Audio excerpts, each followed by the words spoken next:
আপনার বাড়ির পাশে বা আপনার ঘরের পাশে যদি অল্প একটু জায়গাও থাকে সেটা খালি রাখবেন না।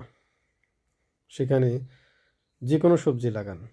হতে পারে সেটা আমাদের শীতের সবজি বা পেঁপে বা অন্য অন্য সবজি।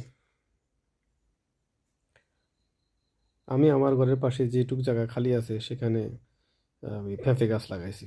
পেঁপের অনেক উপকারিতা। পেঁপে সবজি হিসাবে খুবই ভালো। ঠান্ডা সবজি, সবাই খেতে পারে। রোগী থেকে শুরু করে সুস্থ মানুষ সবাই খেতে পারে।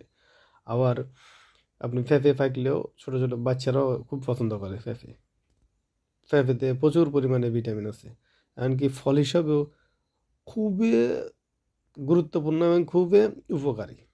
সুস্বাদু ফল, ফেলে দেওয়ার মতো না। আপনার যে কোনো ফলের চাইতে পেঁপে অনেক উপকারী। পেঁপে পুষ্টিগুণ অনেক বেশি। পেঁপে খুব বেশি পরিশ্রমও নাই। বলতে গেলে অল্প পরিশ্রমে আপনি মোটামুটি ভালো ফলন পাইবেন না। হাইব্রিডের কয়েকটা পেঁপে গাছ যদি আপনি লাগাইতে পারেন আপনার ঘরের চতুর্পাশে, তাহলে দেখবেন যে পুরা বছর আপনি এই ফল পাইতেছেন। পুরা বছর কি এবার 1 বছর, 1.5 বছর, 2 বছর পর্যন্ত আপনি ফল খাইতে পারতেছেন একবার লাগাই। তাই আপনার ঘরের পাশে যেটুক জায়গা আছে ওইটুকুর মধ্যে পেঁপে গাছ লাগাই দেন। আমি যেগুলো গাছগুলো লাগাইছি এগুলো মোটামুটি এখন হৃষ্টপুষ্ট হয়ে মোটামুটি বড় হয়েছে, কিছুদিনের মধ্যে ফল দিব। তাই এগুলোকে একটু পরিচর্যা করে দিতেছি। ওগুলো চতুর্পাশে দিয়ে আগাছা জমাই গেছে অনেক। আগাছাগুলো পরিষ্কার করে দিলে ওটার যে পানি দেওয়া হয়, যে সার সার দেওয়া হয়, তাইলে ওটার শক্তিটা পেঁপে গাছে পাইব।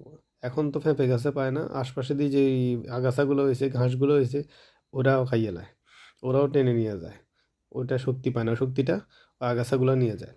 এই জন্য কিছুদিন পর পর, অন্ততপক্ষে 1 মাস বা 1.5 মাস পর পর এই চতুর্পাশে দিয়ে আগাছাগুলো পরিষ্কার করে দিবেন। ওকে ভাই, ভালো থাকবেন। আল্লাহ হাফেজ। সবজি করেন বেশি করি, ফলন খান, এটাই বাস্তব। আর বাস্তবতাকে মেনে নিতে হবে।